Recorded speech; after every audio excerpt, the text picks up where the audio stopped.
I want to talk to you today about something I think about every single time I work on a patient's face. We've all heard the expression, the face is the mirror of the soul. But what if the relationship goes much deeper than that? What if the face isn't just reflecting our inner world, but actually shaping it?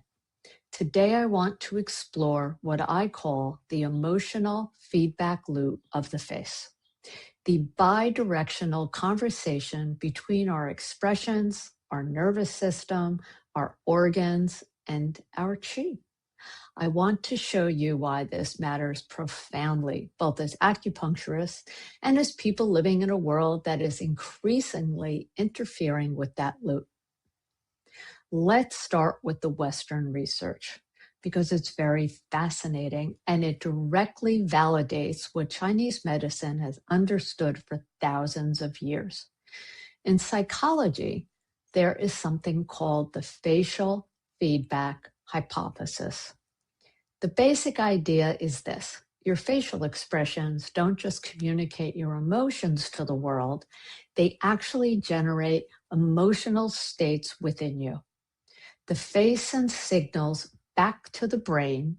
It is not a one-way street. This idea goes back to Charles Darwin. In my book, Treating the Face, I talk about research that was done and by Charles Darwin, and it really gained momentum in 1988 when researchers Strack, Martin, and Stepper conducted a now famous experiment. They asked participants to hold a pen between their teeth, which forces a smile, or between their lips, which prevents smiling. Those holding the pen in their teeth rated cartoons as significantly funnier.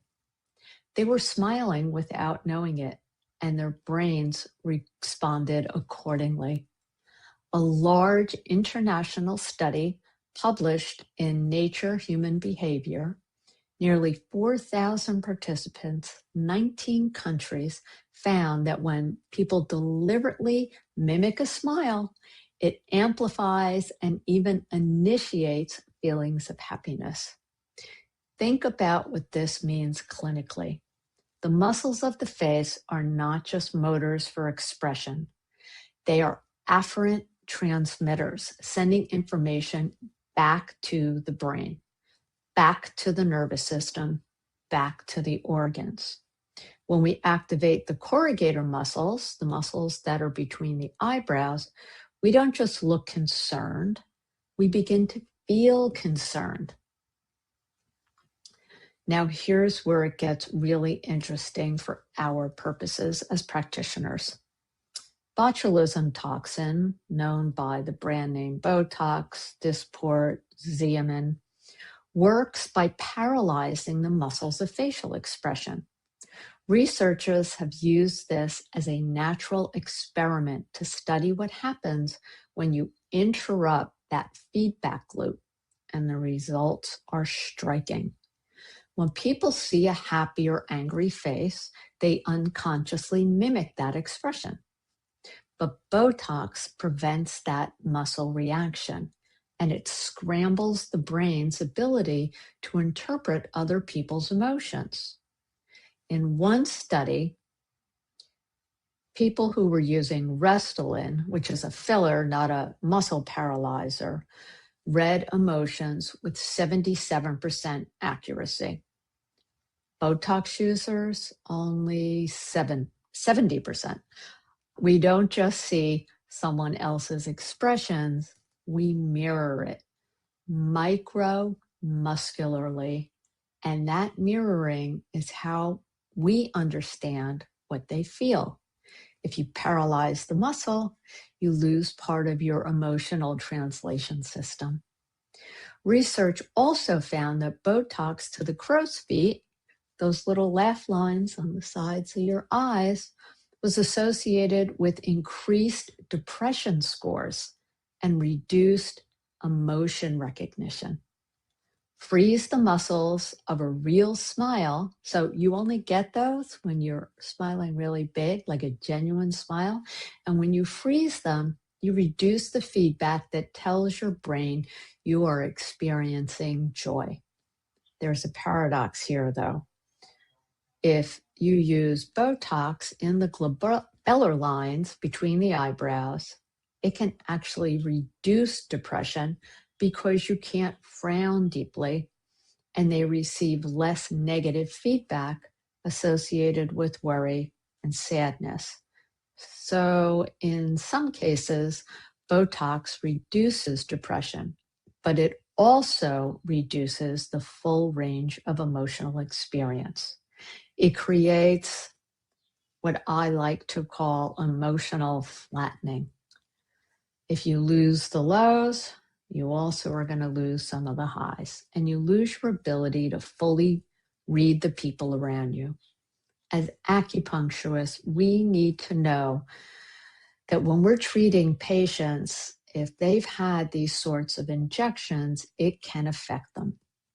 Their facial feedback system has been altered, and we can discuss that with them gently and professionally and from a deep place of knowledge. Now, I want to bring this to something even more fundamental. This isn't just about adults choosing cosmetic procedures. This is about how we develop emotionally as human beings from the very beginning of life.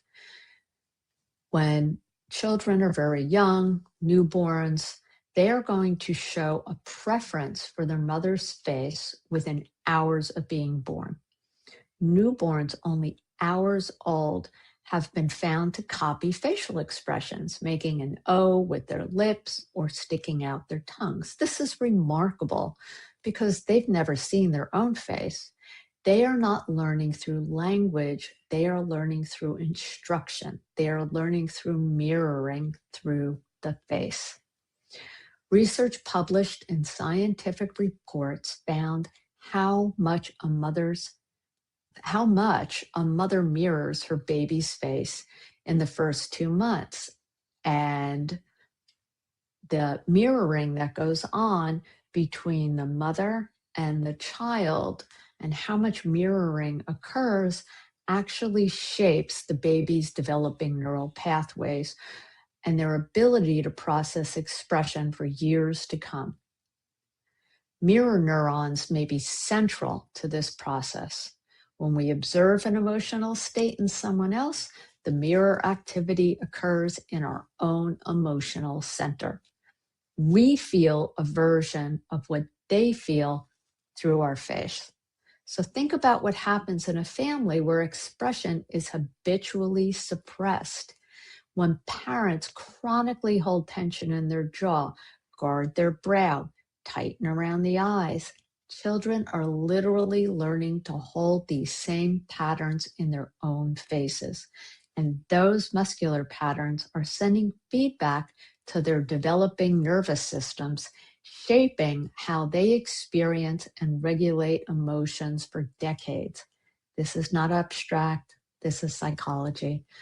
And it is something Chinese medicine has always understood. In Chinese medicine, the face is never separate from the whole person. Every zone of the face reflects organs, every line, every color, every area of tension. It tells a story about the internal landscape. The brow, the corrugator, the procerus belong to the liver. Chronic furrowing here reflects constraint of liver qi, the holding in of frustration and anger that has nowhere to go. And as Western research now confirms, that muscular tension is not just a symptom, it is perpetuating the emotional state. It is feeding it back into the system. So this is not just carrying a meat suit around. The expressions that we hold back here are going to have an effect on the health of our organ systems. The area around the mouth, the orbicularis oris, the depressor anguli oris, these all belong to our ability to feel joy and express joy. And if these muscles have been paralyzed, then we cannot fully express joy. And if someone has experienced loss, chronic sadness, unexpressed grief, we can see this here also through the large intestine channel. The corners of the mouth will pull down, and that downward pull is sending information back to the nervous system. Something's wrong. Something's been lost. What we are looking at when we look at the face is not just age. It is the history of a person's emotional life written in their muscle, fascia, and chi. And what makes facial acupuncture so profound and so different from anything else we do is that we are intervening in that feedback loop. We are releasing the muscular holding patterns that have been perpetuating emotional states, sometimes for decades. We are restoring the flow of chi through the channels that govern the emotional experience and helping the face, and therefore the whole person. In part 2, we are going to go deeper into specific techniques on how to work with these patterns clinically. I would like to thank the American Acupuncture Council again for this opportunity to speak to you today, and make sure to check out part 2.